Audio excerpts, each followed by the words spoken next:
Hey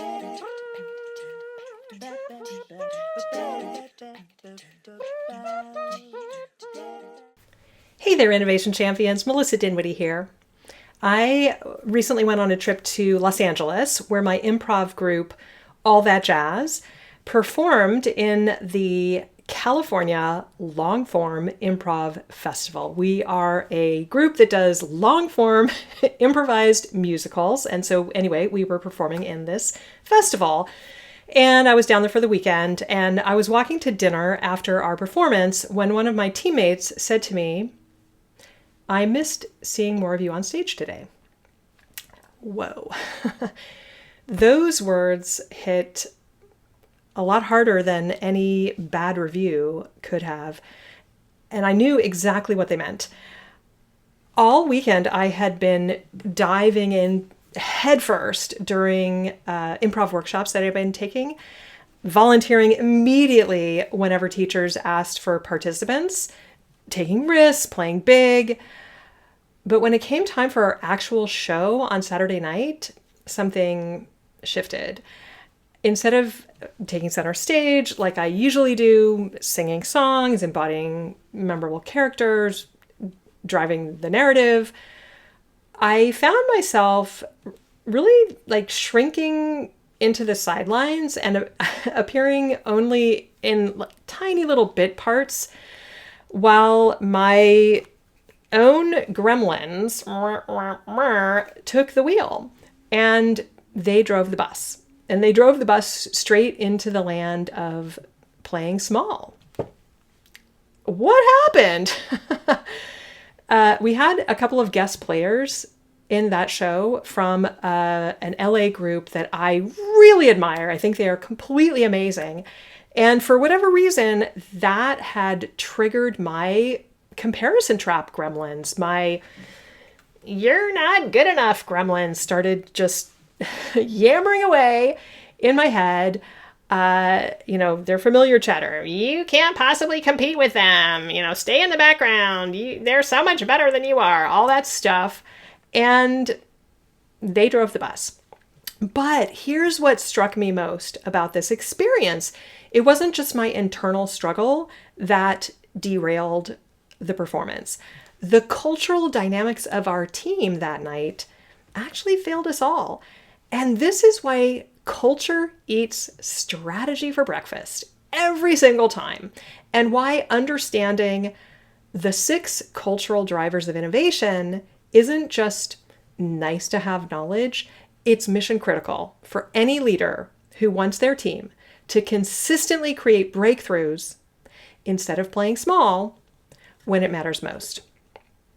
So I developed a framework that I call the Impact Framework, which is all about the 6 cultural drivers of innovation. After working with teams at companies like Google and Meta and Salesforce, I have identified 6 cultural elements that determine whether your team creates magic or lets their collective gremlins drive the bus, like I did that night in Los Angeles. And I call it the Impact Framework. And each letter in the word impact stands for a part of the framework. So I stands for imperfection welcomed. M stands for momentum is greater than meetings. P stands for play beats pressure. A stands for all voices heard. C stands for curiosity over certainty. And T stands for try, learn, repeat. So let me break down what happened that night through this lens, and more importantly, how you can prevent similar innovation breakdowns in your organization. So let's start with the I, imperfection welcomed, or why when perfectionism becomes the enemy, because it is the enemy. So that Saturday night, my perfectionist gremlins convinced me that anything less than, flawless performance would be really embarrassing in front of these seasoned LA performers who I really admire. Let me know if that sounds familiar to you. When we're talking about high-performing teams, perfectionism often masquerades as high standards, but it's actually innovation kryptonite. When team members believe that they have to have all the answers before speaking up, when they're afraid to suggest, rough draft ideas, or when they wait until they're 100% certain before taking action, innovation dies on the vine. The most innovative cultures that I have seen actively welcome messy beginnings. Leaders share their own crappy first drafts, and feedback gets framed as learning opportunities, not judgment sessions. Teams optimize for progress over polish. Think about it. Every breakthrough innovation in history started imperfectly. Think about the first iPhone. Got my iPhone right here. The first iPhone didn't even have copy and paste. And Google's original algorithm, it was built in a Stanford dorm room, for goodness sake. These were not perfect solutions. They were perfect starting points. So that's the I. Let's move on to the M. Momentum is greater than meetings. The energy killer. Meetings are the energy killer. So here's a truth that might sting. Your innovation process, it might be the thing killing innovation. When every new idea requires 4 meetings and 3 approvals, when teams spend more time discussing ideas than testing them, momentum dies. I think about that moment on stage, or many of these actually, when I hesitated instead of just jumping into a scene. I miss the moment. And in improv, hesitation kills momentum. The same is true for innovation. The magic happens in the flow state, not in the follow-up meeting. That night, all of us together, the 4 core team and the 2 guests, we had barely 10 minutes to connect as our team of 6. We had a vocal warm-up. We had 1 round of 3 things, which is a improv game that, it's a great warm-up game. And then it was showtime. We had no time to build the trust and the understanding that creates a seamless collaboration. And in organizations, I see this same pattern. Teams get just thrown together on projects without the relationship building time that enables breakthrough thinking. High impact cultures prioritize action over endless analysis, and they create rapid feedback loops. They give teams permission to experiment with small tests before convening committees. But they also understand that momentum requires foundation. You can't skip the trust building that enables teams to move fast together. That's what happened that night in the performance, and that's what happens with teams all the time. You can't skip it. Let's move on to the P. Play beats pressure. Play is really the innovation sweet spot. Here's a paradox. The more we wanted to create magic that night, the more pressure we felt. At least I can speak for myself. The more I wanted to create magic, the more pressure I felt. And I had friends in the audience, which added even more pressure. And pressure is creativity's kryptonite. Now, play isn't frivolous. It's often thought of that way, but it is not. It's how humans learn best. Not just kids, all humans. And it's also how we innovate fastest. When teams feel safe to explore without judgment, ideas flourish. Pressure shuts that down. Play opens it up. Those guest players with decades of experience performing together, they were playing. They had the comfort of deep partnership. Meanwhile, I was performing under pressure. Again, I had friends in the audience. I was, feeling like I had to be amazing for these, guests, for whatever reason. I was trying to prove myself worthy of sharing the stage with these LA legends. Kryptonite. In organizations, I see this constantly. Teams approach innovation like it's a high-stakes performance review instead of an experiment worth exploring. So they optimize for looking smart instead of learning fast. The most innovative cultures that I work with treat ideation like play. Curious, experimental, judgment-free. They understand that breakthrough thinking happens in the space between ideas, not the pressure to have the perfect solution immediately. So that's the P. Moving on to the A, all voices heard. The guest player problem. So my teammate was right about something else that night.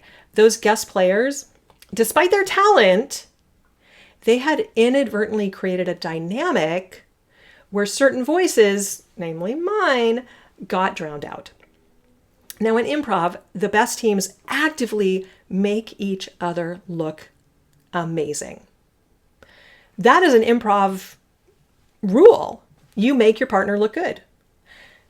They scan the stage to ensure that everyone gets to shine. That's what a good improviser does. But here's the thing. It wasn't entirely their fault. These players had performed together for decades, so they had developed an unconscious rhythm, a shorthand, a way of playing that worked beautifully for them, but inadvertently excluded newcomers.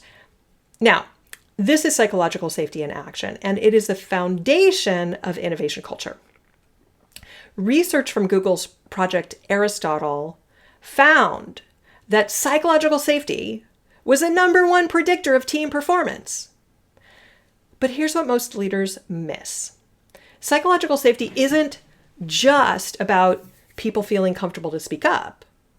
It's about creating systems that actively ensure that all voices are heard and valued. Now, in my workshops with tech teams, I see this play out constantly. The loudest voices, they're often the senior developers or the domain experts. They unconsciously dominate discussions. Long-term team members develop their own communication patterns. And meanwhile, the junior designer with a fresh perspective or the new hire who sees patterns that others miss never gets a chance to contribute their breakthrough insight. Innovation is a team sport, but only if everyone gets to play. So that's the A, all voices heard. Moving on to the C, curiosity over certainty. The expert's paradox. Here's where things got really interesting that night. The guest players knew their craft inside and out. They had certainty about what worked. And that certainty, while creating a really polished performance, also limited exploration. Meanwhile, our out-of-town team was operating from curiosity. What would happen if we tried this? How might this scene evolve? We didn't have the confidence of decades of partnership, but we had the openness of not knowing. Now, in innovation, expertise can become a double-edged sword because the more we know what works, the less likely we are to question assumptions or explore alternatives. Fixed mindsets kill innovation. Curious mindsets fuel it. The most innovative cultures I work with maintain what Zen Buddhists would call beginner's mind, approaching challenges with fresh eyes, even when you're the expert. They ask, what if, instead of, that won't work. They question assumptions, especially the ones that have always been true. So that's the C. And finally, we come to the T. Try, learn, repeat, which is the missing loop. So that night revealed the power of trying, learning, and repeating, and what happens when that loop gets broken. Now, our team had performed many times before together, the four of us, and we had developed trust through repeated experiments. some successful, and, some spectacular failures, all really valuable learning experiences. We had a rhythm of trying something new, discovering what worked, and building on those discoveries. But with some new people in the mix, without time to establish trust and communication patterns, that try, learn, repeat loop broke down. Instead of experimenting together, we fell back on individual performance modes. This is the engine of innovation. Not just trying things once, but building learning loops. Great teams don't just experiment, they reflect and adapt and improve constantly. They treat every project as data for the next iteration. Now, this connects directly to my Create the Impossible Framework's Learn Fast principle, step 3 of my framework, but with a cultural twist. It's not enough for individuals to learn fast. Your entire culture needs to be designed for rapid collective learning, shared experimentation, and building on each other's discoveries. So, here's what I want you to understand. My performance that night wasn't just about my individual mindset. I mean, it was about my individual mindset, but it wasn't just about that. It was about cultural dynamics that either amplify or diminish our collective potential. And the same is true in your organization. You might have really brilliant individuals on your team, but if your culture doesn't actively support the 6 drivers of innovation, you're leaving breakthrough ideas on the table. So here's your challenge for this week. Take an honest look at your team's cultural drivers and ask yourself, when someone shares an imperfect idea, what's your typical response? Judgment or curiosity? How long does it take to go from idea to first experiment? Days or months? In your last brainstorming session, who spoke most? Who spoke least? And why? Do people feel safe being wrong in front of each other? Are you optimizing for certainty or discovery? And when was the last time your team celebrated a fascinating failure? Now, these aren't just feel-good questions. They're diagnostic tools for your innovation engine. Because here's the bottom line. In today's AI-accelerated world, your ability to innovate consistently isn't just about having smart people. It's about creating cultural conditions where smart people can do their best thinking together.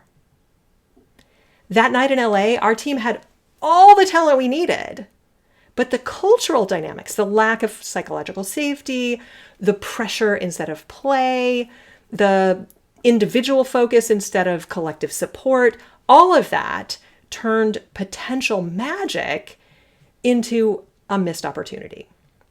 Don't let that happen to your next breakthrough idea. Ready to transform your innovation culture? Let's start with one simple shift that can create ripple effects across your entire organization. Pick one element from the impact framework that resonates most with your current challenges. Maybe it's creating more space for imperfection, or ensuring quieter voices get heard, or prioritizing momentum over meetings. Try it with your team this week. Notice what shifts. And remember, the goal isn't perfection. It's progress toward a culture where innovation happens naturally, not accidentally. Ready to transform your team's innovation culture using the impact framework? Click the link in the description to book a complimentary innovation strategy session. Let's explore how the impact framework can help you turn brilliant individuals into an unstoppable collective force for breakthrough thinking. If you found these insights about innovation culture valuable, hit that like button and subscribe to join our community of innovation champions. And don't forget to ring that notification bell so you never miss a new strategy for driving creativity and innovation in your work. And I would love to know your thoughts on this topic. Which element of the impact framework resonates most with your team's current challenges? Is it welcoming imperfection, ensuring all voices are heard, or maybe building those crucial learning loops? Share your insights in the comments below. Until next time, stay curious, stay playful, and keep creating the impossible. See you next time. Ciao.